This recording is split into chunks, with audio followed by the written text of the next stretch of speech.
નમસ્કાર, હું છું પ્રિયા અને તમે જોઈ રહ્યા છો જનતા કી જાણકારી ન્યૂઝ।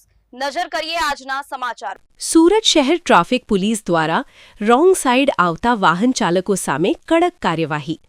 વાહન ચાલકો ટ્રાફિક સિગ્નલ પર કોઈ કારણસર હોર્ન વગાડશે તો તેવા વાહન ચાલકો સામે પણ કાર્યવાહી કરવામાં આવી।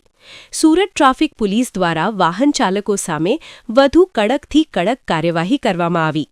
સુરત શહેર ટ્રાફિક પોલીસ દ્વારા યુનિક સર્કલ પાસે વાહન ચાલકો ટ્રાફિકના નિયમોનું પાલન કરે તે માટે પોલીસ દ્વારા ટ્રાફિક અવેરનેસ માટે પ્રોગ્રામ યોજવામાં આવ્યો।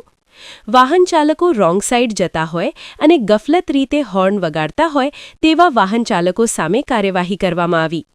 સુરત શહેરના વાહન ચાલકો ટ્રાફિકના નિયમોનું પાલન કરે તે દિશાને લઈને ટ્રાફિક પોલીસ દ્વારા કાર્યવાહી કરવાને લઈને ટ્રાફિક ડીસીપીને આદેશ આપવામાં આવ્યો। ટ્રાફિક પોલીસ દ્વારા રોંગ સાઇડ જતા હોય તેવા પોઈન્ટ ઉપર પોલીસના જવાનો તૈનાત કરવામાં આવ્યા।